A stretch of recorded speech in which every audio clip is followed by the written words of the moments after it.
nothing, they say. All in the effort, it's just a phase. Why do you bother? They can't see it your way.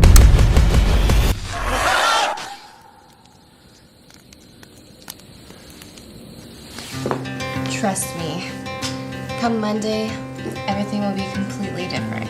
Remind me again, why are we going camping with that jock, that cheerleader, and that fucking stoner? Hey guys, this ride is here. Yes, it is. See ya. About time. Fuck out. What the fuck? Get in and shut the door, lunchbox. Cock.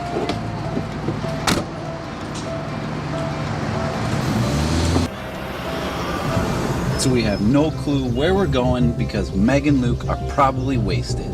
I tried calling her last night, but they were probably busy.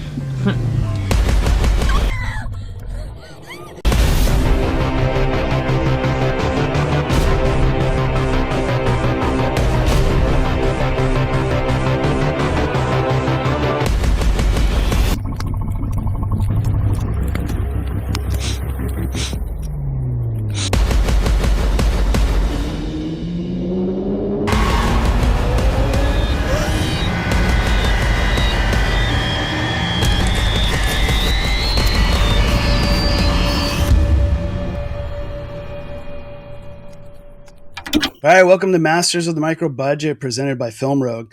This is a structured interview series documenting how films under $100,000 are actually financed, produced, marketed, and distributed. No fluff, no hype. We're here for numbers, decisions, and outcomes. Every episode breaks down the hard budget, where the money came from, how the shoot was built to survive Constraint, what was spent on marketing, the distribution pathway that followed, and the recoup reality. The goal is clarity. By the end of this episode, you'll know what this film cost, what it took to finish it, how it was released, and what the ROI actually looked like. Today's guest is Shawn Burkett, the director behind Don't Fuck in the Woods. All right, Shawn. Good to see you here today, man. You too. To get started, Okay. one sentence, give me a your elevator pitch for this film. Take Friday the 13th, but get rid of the hockey player and put a creature in the woods that is attracted to all the sex that's being had in these woods. You nailed it. I wasn't trying to reinvent the wheel. Can you tell me a little bit about what your process was getting this film started? The film that I made before was called Bludgeon. Somebody wrote a review that was in a magazine and just said that the title was misleading. It bothered me real bad, to where I was like, the next thing I make is going to have the most straightforward title you can ever have for a film. And when you did that, did you make the decision to self-finance? Were you going crowdfunding? Did you already think of how you were going to get this off the ground? We had done a couple crowdfunding campaigns before, but they didn't. I mean, we might have brought in at max maybe $1,500. I knew I was going to have to do crowdfunding because I didn't know investors or anything like that. The couple people I did know, I just didn't want to work with because I worked with them on a previous project, and it's not that it was bad, but a lot of the creative control that I had quickly left because they were paying for it. And I just didn't like that. So crowdfunding it is. Yes, and that took so many years. Did it? It did. The first campaign would have been in probably 2013. That was the first campaign, and we did 3 different campaigns. Wow. Till finally I had what I thought I could make it on. And this was one of those things that, I mean, if you were a part of that film, you did it for the love of making movies. Mm-hmm. And that's it. Yeah. Like, because, I mean, people got paid, but it's not like we had craft services or hotels we were staying in. I lived in a loft, so I was like bring an air mattress or a sleeping bag. I got plenty of floor space.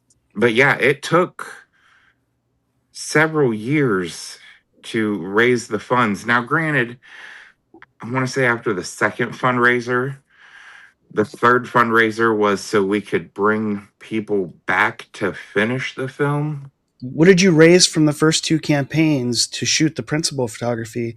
And then what did you feel like you needed for that last final campaign? I know we raised about $6,000 between the first two campaigns. And then I was trying to get another $2,500, but only ended up getting about $1,500. But it was enough to send you to be able to do it? I can't say that it was enough to do it because we weren't able to film every scene. Hmm. So it's like when I watch that film, I watch it for what's not there.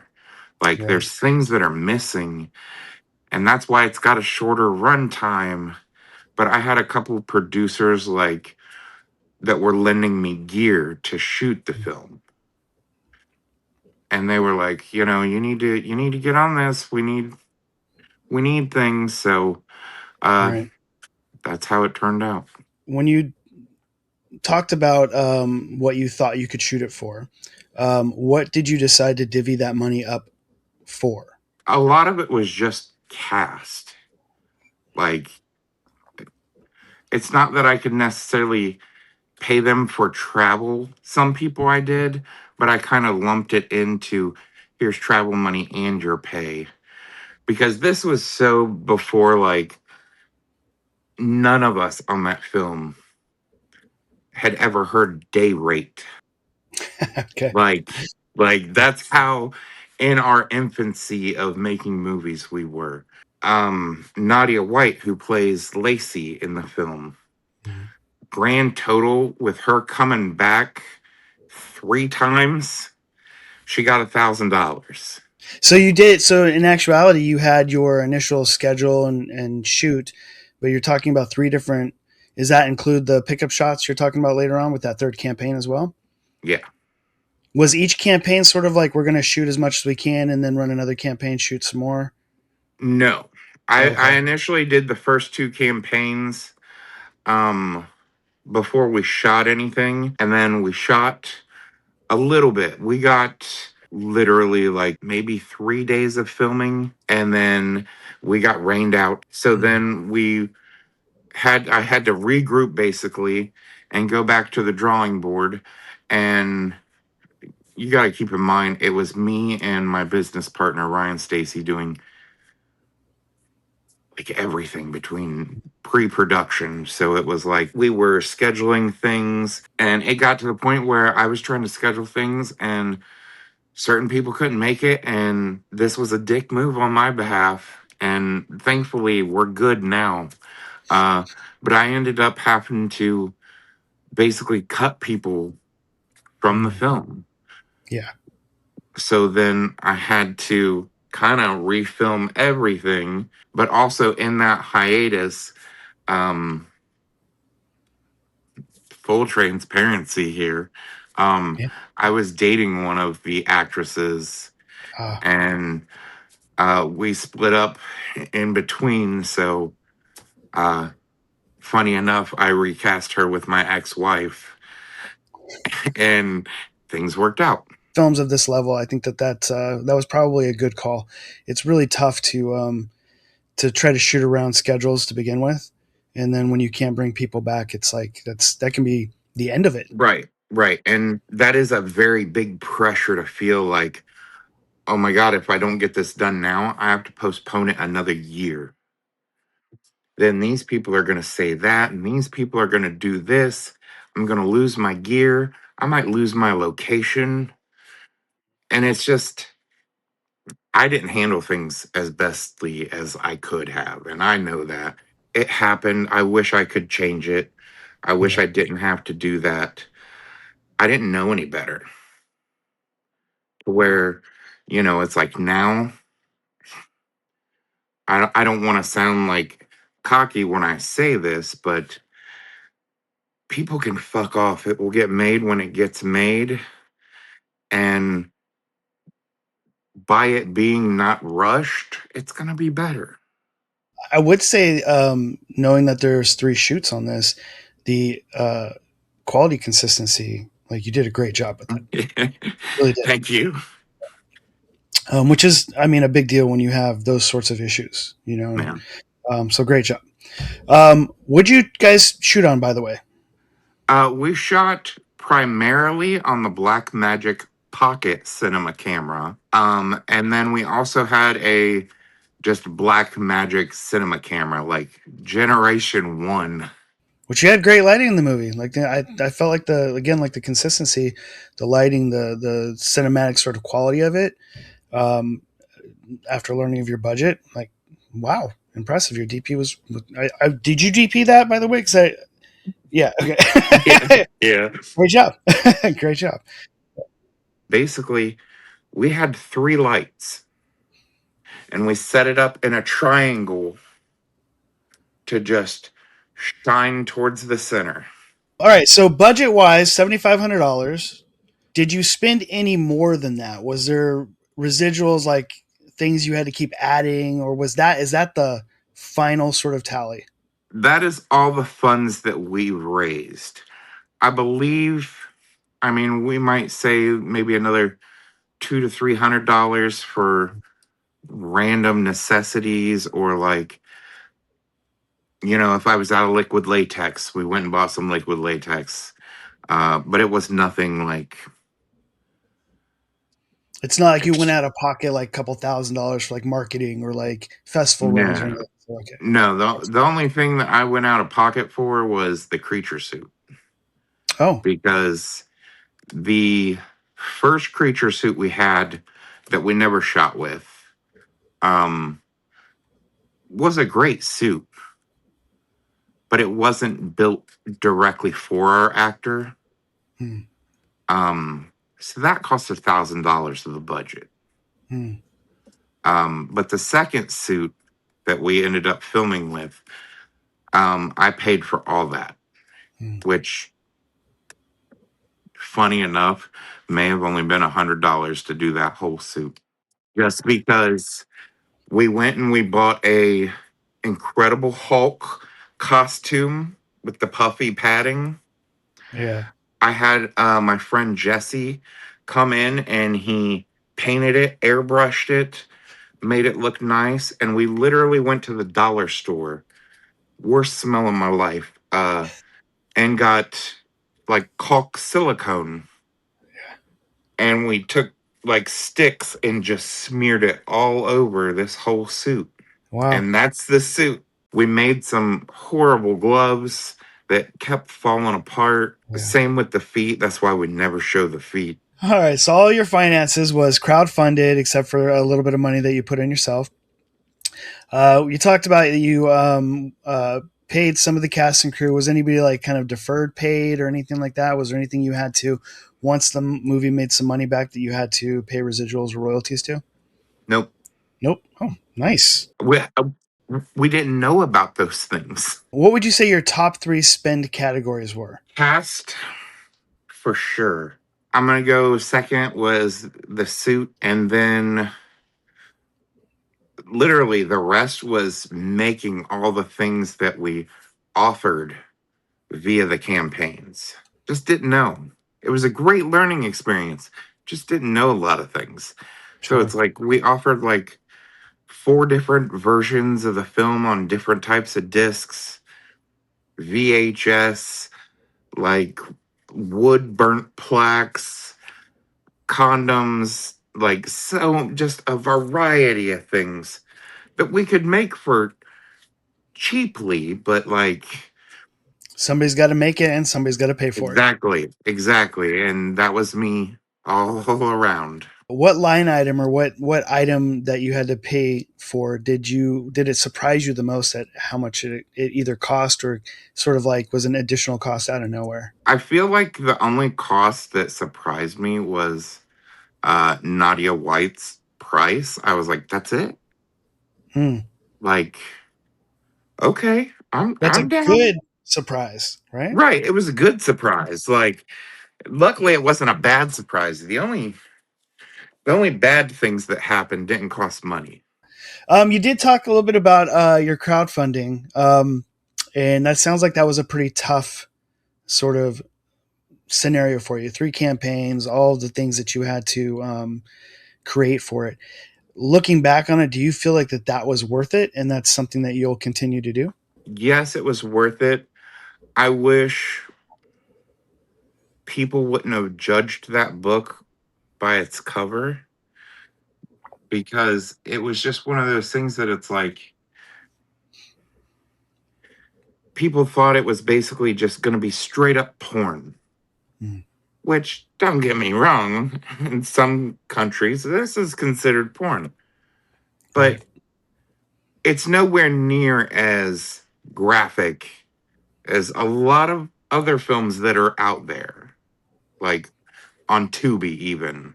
Sure. Yeah. I feel like if people would have not done that and literally like just listened, that things could have probably been easier as far as crowdfunding. Mhm. But a lot of people, I mean, we got so much hate mail from like church groups, from a city. Like when people get fired up, people get fired up. You were speaking about having to create, or you came up with a bunch of different types of perks and you had to create them. Did you do all of that before the campaign, or did you wait to sort of get a final tally? Like, how did you go through that process? I generally start with, I'll make a list and I'll make like a cost and a price list, like what it actually costs us to make it, what we can realistically sell it for, and then hopefully what we can pair it with to then sell it for more. Yeah. So I will do that, and I will have like a set, because I don't want to have 20 different perks. That's a lot for people to like look Mhm. at. So I tried to do like, I think it was 8 perks, but then I'd offer like to people who had contributed or in certain groups on Facebook a secret perk. Have you sought out investors and done that route of financing a film opposed to crowdfunding as well? Not solely. Mm-hmm. Normally, like films like Don't Fuck in the Woods 2, we crowdfunded for that, but we also had investors. That way we could try to get to that goal. Do you find that easier to pull up an investor with the campaign, or seeing like money is already kind of funneling in, or? I haven't had anybody be like, "Oh, well, you're raising money," because in all honesty, it's not about, for me, it's about getting the money to make the movie. Mm-hmm. But at the same point in time, if they can see that we are raising funds, I feel like that makes them feel more confident that they will see a return, Mm-hmm. just because there's people are obviously connecting with the material. I haven't had anyone be like, "Well, you raised this amount of money, why do you need more?" I've never had that. It gets to a point where it's a business, because especially now, because I do things so much differently now, because we have the initial money we're going to raise. We have so much money that we are going to look for as far as investments, but then we have a post-production strategy for, like film festivals, marketing, and the release and all that. So our budgets are slightly bigger, Mm-hmm. but not by a lot.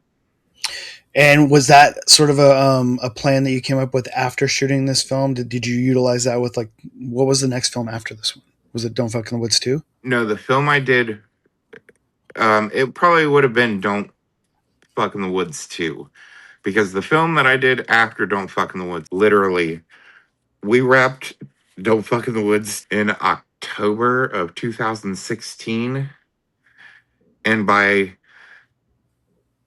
February of 2017, I was filming my next movie, because I just was unhappy that we didn't get to film everything we needed to film for Don't Fuck in the Woods.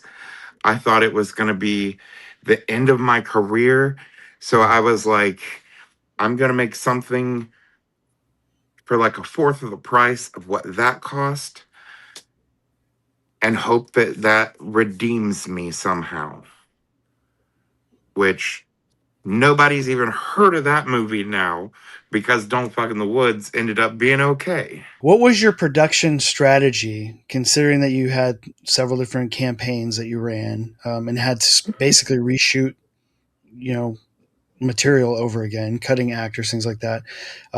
Did you eventually put together some sort of production strategy of how you were going to bring this home? No. to be honest, it got to the point where I was like, my day job at the time was a security guard, which I just sat at a desk and answered phones. It was so boring, but I was able to have a laptop. So between trying to schedule, the main thing was just scheduling. If I can get the people here, we can film it because we were only shooting on weekends. Yeah, there was no strategy. There should have been. It would have been so helpful to have a strategy then. What do you think was the single smartest decision that you made financially? I guess we ended up spending like $1,000 on marketing. Hmm.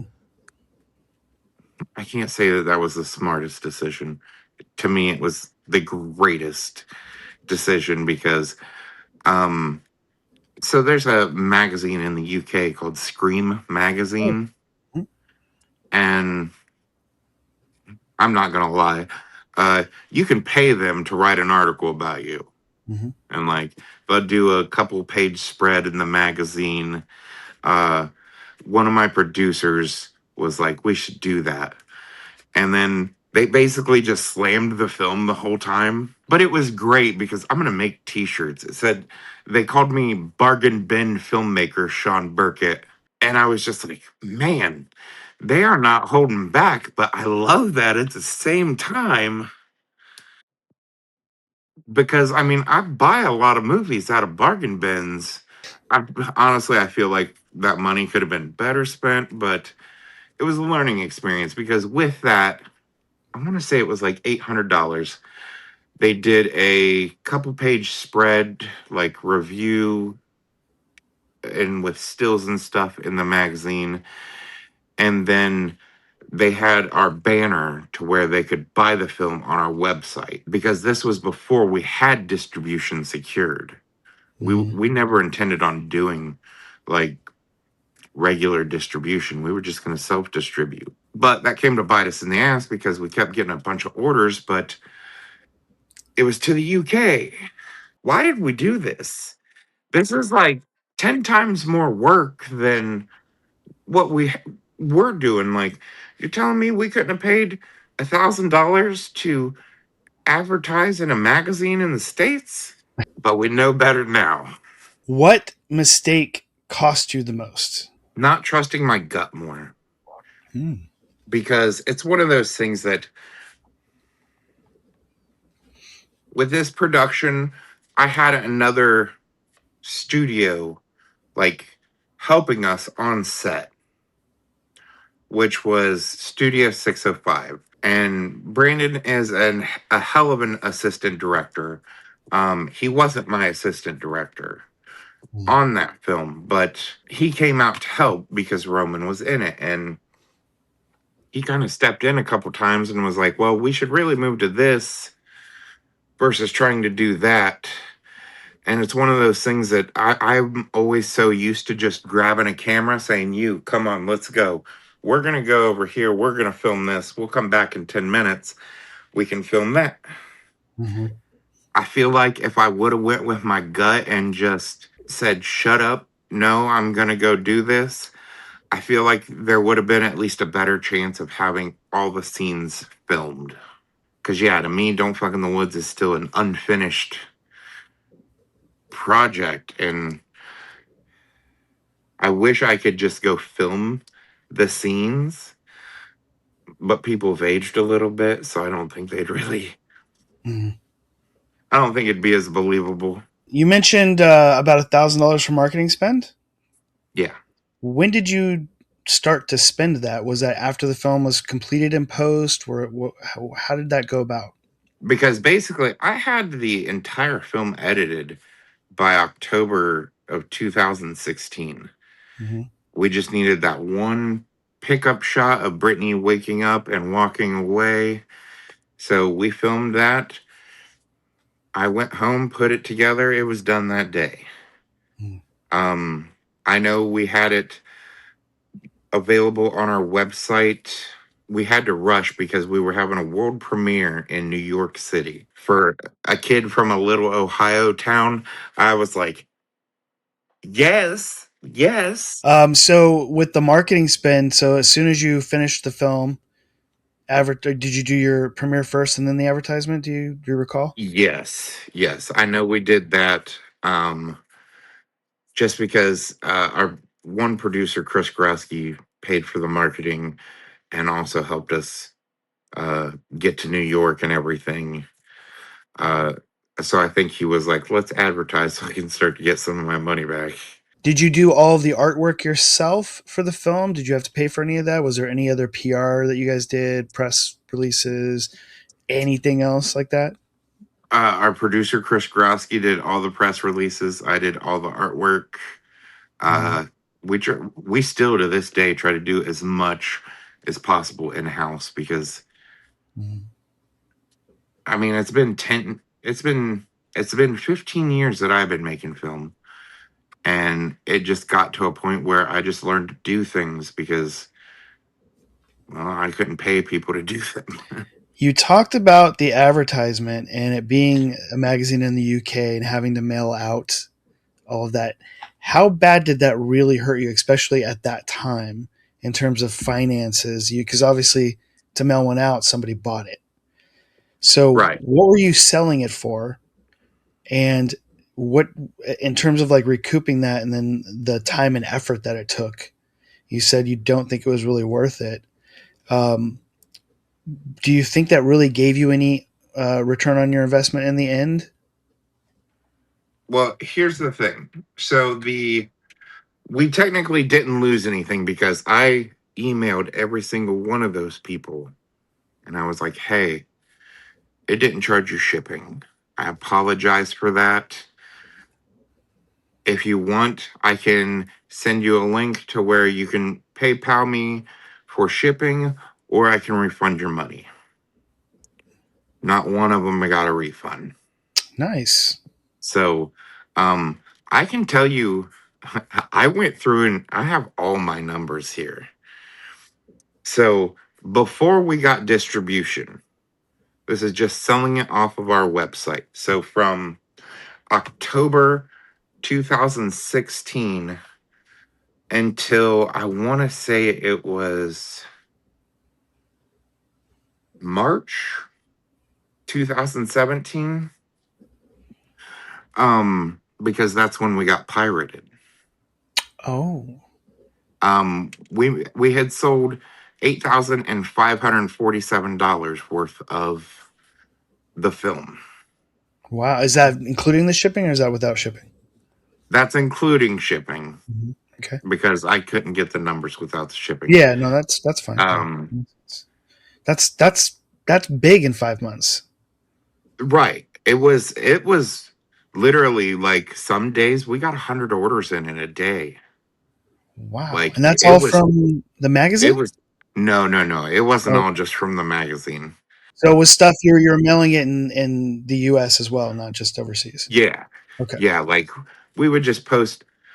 I mean, Facebook didn't have algorithms to block anything back in the day, so it's like I could post in 20 different groups. I could post all the cast made posts and it just I mean, we made a lot of money off of Facebook sales up until literally probably 2020. But then they got that algorithm that now triggers and You mentioned pirating. Do you yeah. know where that came from? How that came about? Is it just sort of like it just happened? And how badly do you think it really affected the film? It's a loaded question for me. Um, so I can tell you this. It came from someone who supported the crowdfunding campaign. Just because of, so I'm one of those people that when I do research, I will spend a week doing research. And I went to every torrent site that I could legally go to. Found like, and these torrent sites had like 15 copies of it, like different resolutions and this, that, and the other. And I finally found the oldest one out of all the torrent sites. So it had to have been like at least close to being the first upload. And it was from 2016. Right after it's out there. Wow. Yeah, like it did not take long. Mhm. So it happened way before we even got distribution for it. It just didn't start affecting our revenue until like March-ish of 2017. Mhm. And then it's like we were lucky to have like 5 sales a week. Wow. That's a big jump. Right. We went from like an average of about, we'll say 15 sales a day for like at least a solid 2 months to like a couple a week. That makes sense. No wonder people aren't buying it. They're getting it for free. Yeah.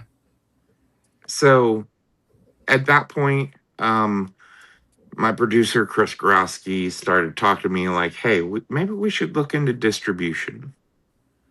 And at that point, I was like, "Fine, I don't care because I feel like this movie's run its course. Nobody's going to want it." But that's where I was completely wrong because I'm thinking this big when the world is this big. Going back to marketing stuff, did you guys do any? You talked about posting in Facebook groups and things like that. Um, was there any sort of YouTube stuff you did, TikTok, or any other like platforms that you guys hit up? It was all Facebook and Instagram because we didn't even really do a lot of YouTube because we had to censor everything on YouTube. Mm. Um, because nobody wanted to log in to watch the trailer. Right. So yeah, it was literally Facebook and Instagram. Was there any ability at that time for you guys to figure out any way to track whether the stuff you were doing was equating to sales? Nope, Nothing. Okay. no. Because we even, I think, well, no, I tried to do an ad on Facebook, but Mhm. obviously because of the content, they were like, no, you're crazy. You're crazy. And I even censored the title, Yeah. but it was still like enough reference to where they were like, no. So literally, it was just that magazine and their website as far as what we paid for. Hmm. And then just Um, grassroots stuff. yep, Yeah. we did conventions and whatnot, and Mhm. just tried to push. You talked about you eventually got a distributor. Hmm. Who was the distributor, by the way? Gravitas Ventures. Oh, Gravitas. Okay. And they're currently the sole distributor. Hmm. Okay. And how long have you been with them? Well, since 2017, I don't know how many. So that happened right in 17 when you guys did it, right after the pirating.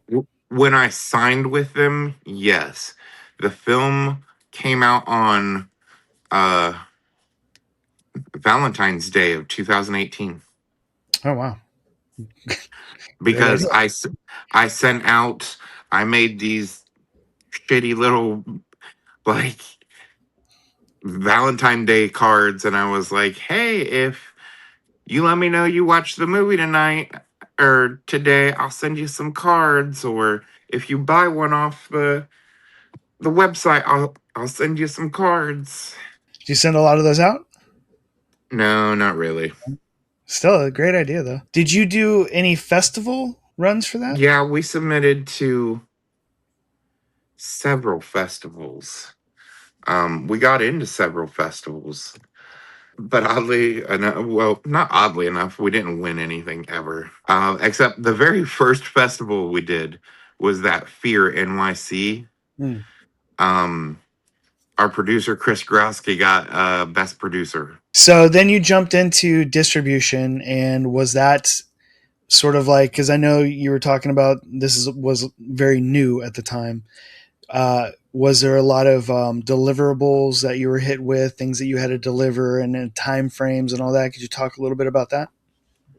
Oh yeah, there were a ton of deliverables. What's funny is I'm actually looking in my folder for that, and I have like everything that I had to deliver.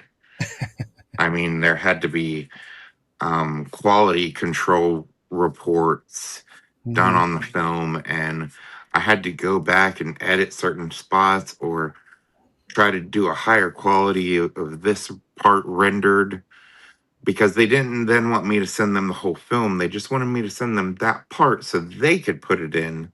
That was not fun. It got submitted 4 different times before it passed their quality control, which I'm going to say this. Quality control is a crock of shit. I don't know why they do it, because here's the thing. So I have distribution with several different companies, okay? Don't Fuck in the Woods had to go through quality control, had to go through this, that, and the other, and so many different things. Don't Fuck in the Woods 2, I sent them a hard drive with stills, the movie, some bonus features, and like the stems for audio and whatnot. And I never heard from them until they had a release date. And it is on exactly every single same platform that the first film is on. Did you end up having to spend any additional money on your deliverables? They took it all out of the expense cap, Ah, which, it's astronomical, I'm sure. yeah, $25,000 for an expense cap. And I asked them, like, what is all this for? Well, I mean, between the quality control reports and, we have to hire somebody to make art. And I said, I sent you art. I sent you art. You ended up using my art. Well, right, but we tested it and we had people pre-make stuff, and I was like, that sounds like that should be on your bill, not my bill.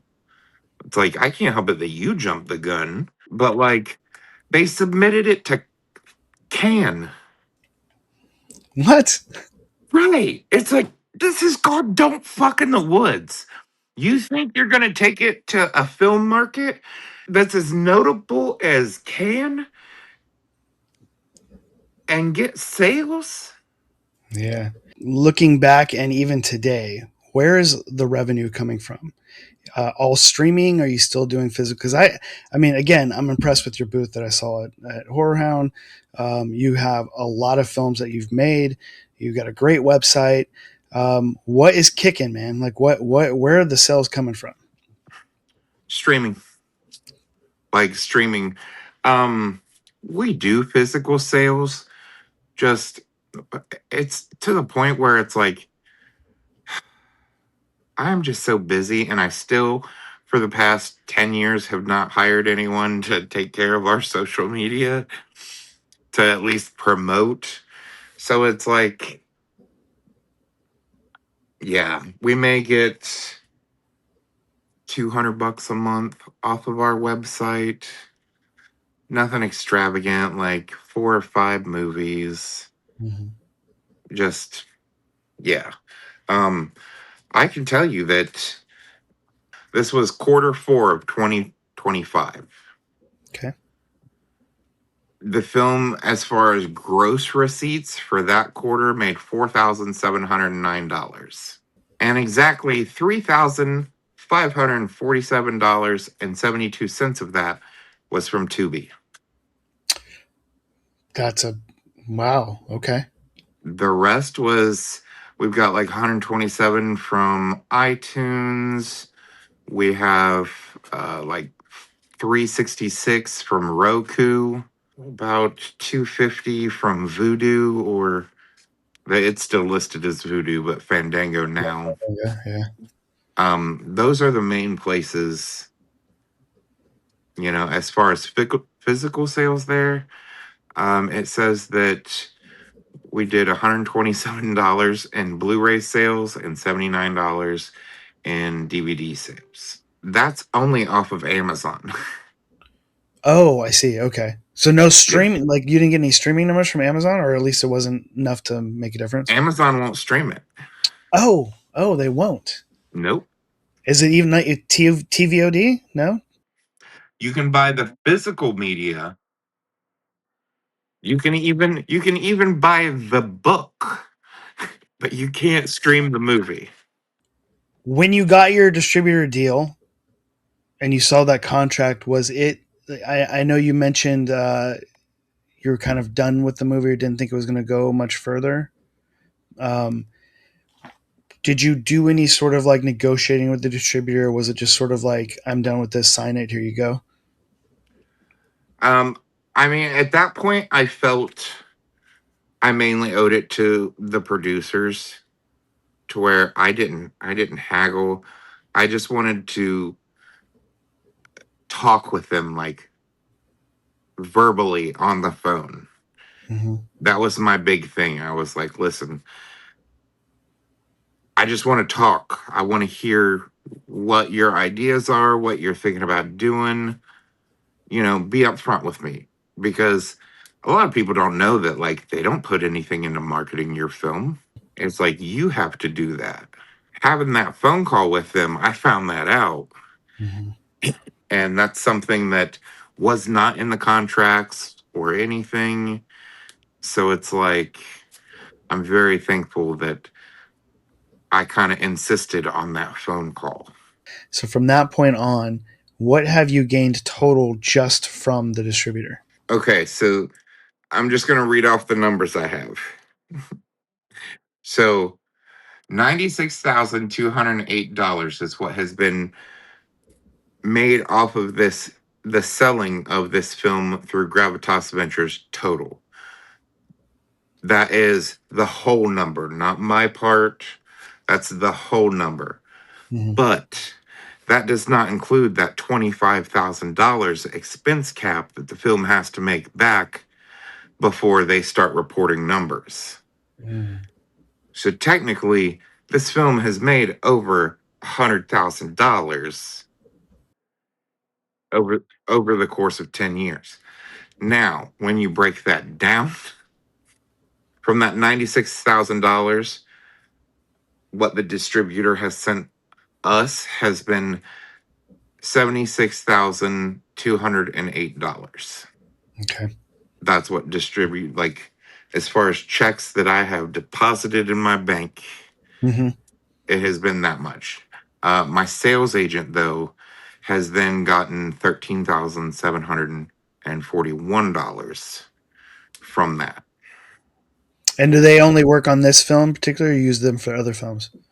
I use my sales agents for everything, only because I hear such horror stories about distribution companies. Sure. Like, I can say to you, hey, have you ever heard anything bad about Wild Eye?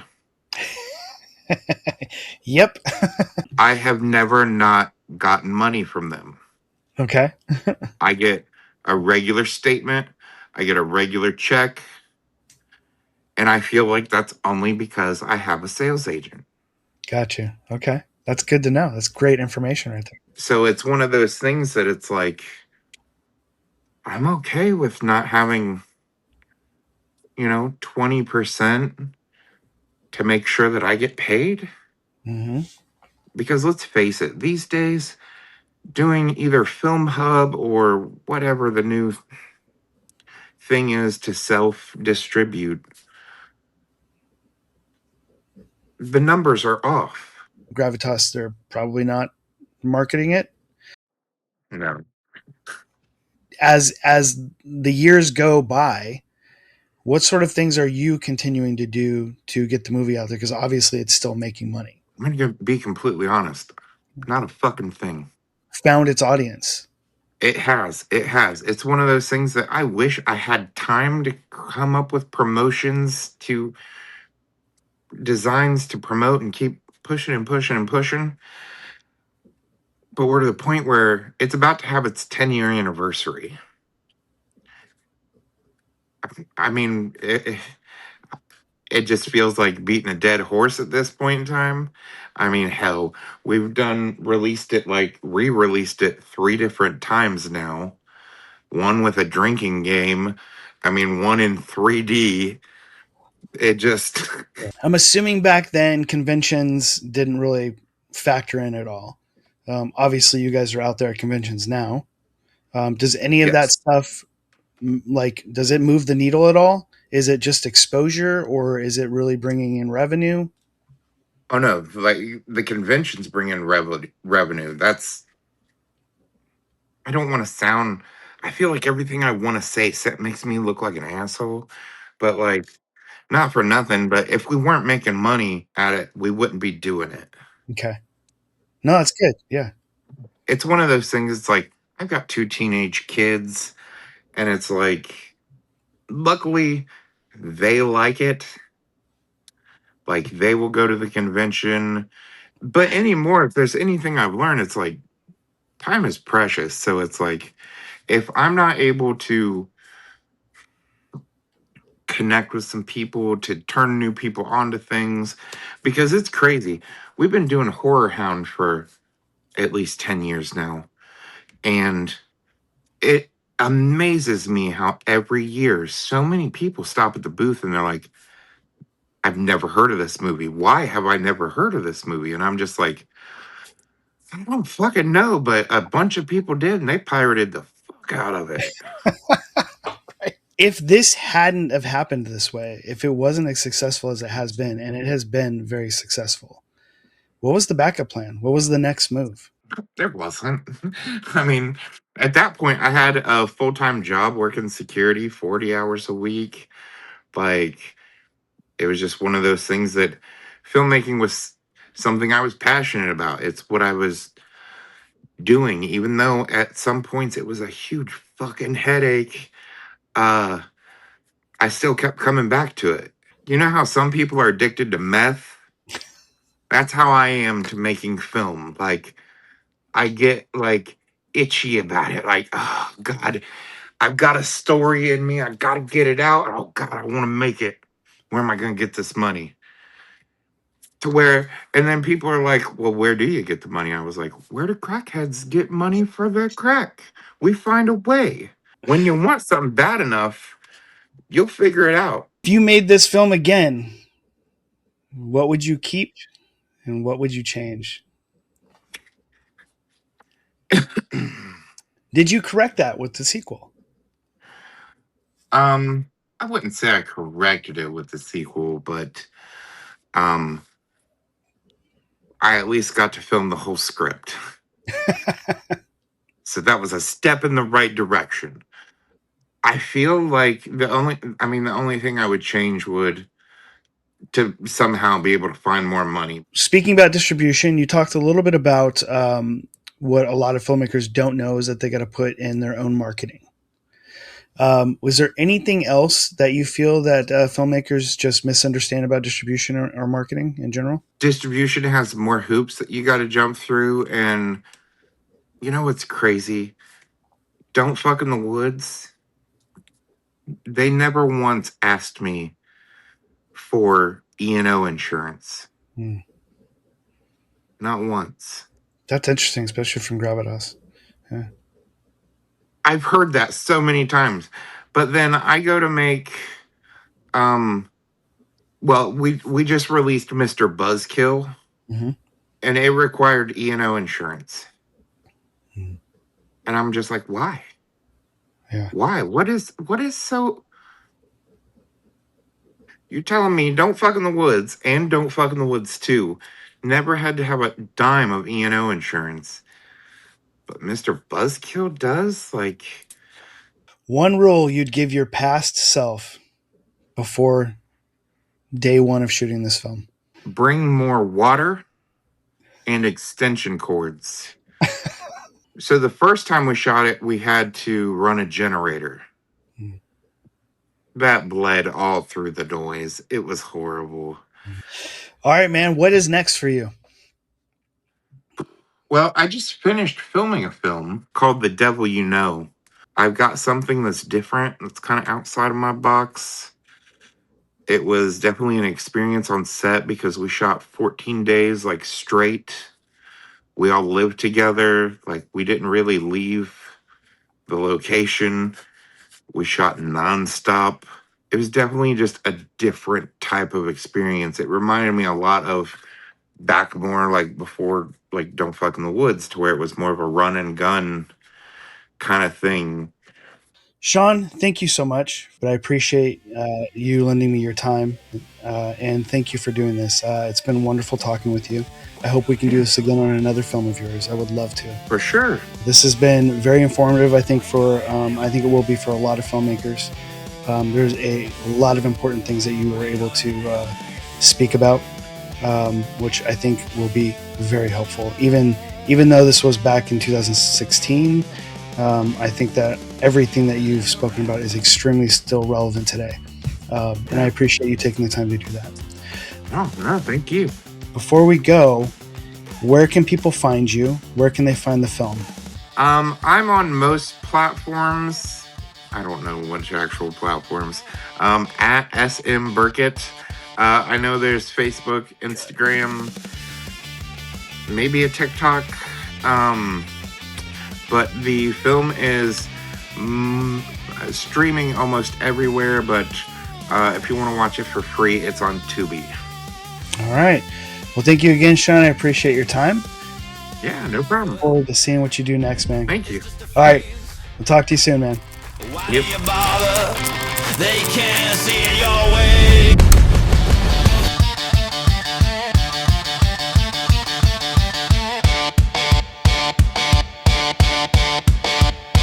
Cut.